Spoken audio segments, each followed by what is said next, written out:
Welcome back, everybody. It is me, Wes, with Blue Tac.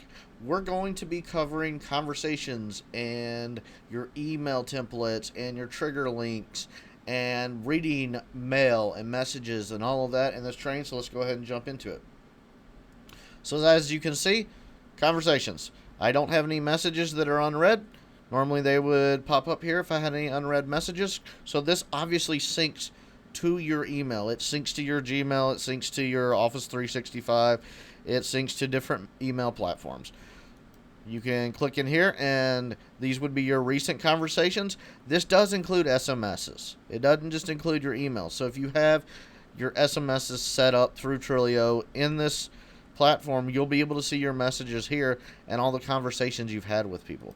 Obviously, when you click on all, it's going to show you all the read and unread and recent all in one area. Fantastic, where you can see all of it. So you don't even have to open up your email box to go and read your emails or your text messages in this app. Fantastic. So manual actions. I have no manual actions right now. That's another place where you can check your manual actions. You can break it down by all workflow, and you can break it down to who it's assigned to. So I can go in and see what my team members have pending and all of that. Next is going to be your templates. What is your templates? Your templates in this area is where you're going to build your emails and your text messages. That's very, very important. So the first thing I'm going to show you is one of our templates. And then after that, we'll jump into how to build one. So this is the basic template.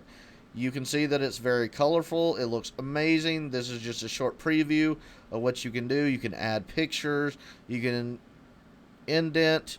You can add bullet points. You can change your fonts. It is limitless of the stuff that you can do. You can pull in the location of the email address. You can pull in the copyright information like I do right now. It pulls in the year that it is right now. So next year I don't actually have to change it. Fantastic. That's saving me time. That is the whole point in the automation of this. It'll also send an automated link once it sends this out to my customer with the appointment information where they can add it to their calendars. What more do you want? It adds it to Google Calendars. It adds it to iCal. It adds it to Outlook. I mean, automation is where you want to be to save yourself time. So here's an example of what it would look like on a phone so that you can do it, so you can get at previews of it. If you wanted to add attachments into that email, you would just add them right here. Add as many attachments you want.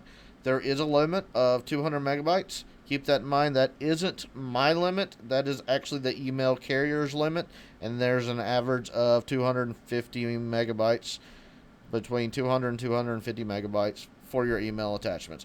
So keep that in mind. You might try to attach too many things. You might have to zip it, but you can still attach it here.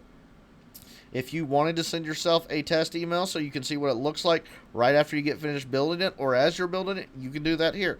You just type in your from address, your to address, which can be the same, so it will show up the same. You can look at it that way. Easy and simple, amazingly simple. I mean, it's stupid proof in my opinion. So the next thing is trigger links. So trigger links is where you can see how many times a link has been clicked on in the email, or the links in the email is where you can add the trigger links. So keep that in mind. That is helpful. You can analyze them to see how many times they've been clicked on, all the different information. So you'd actually have to add the link first before you put it in your email. Alright, so next we're actually going to cover how to build an email template, and that is in the next video. See you guys soon.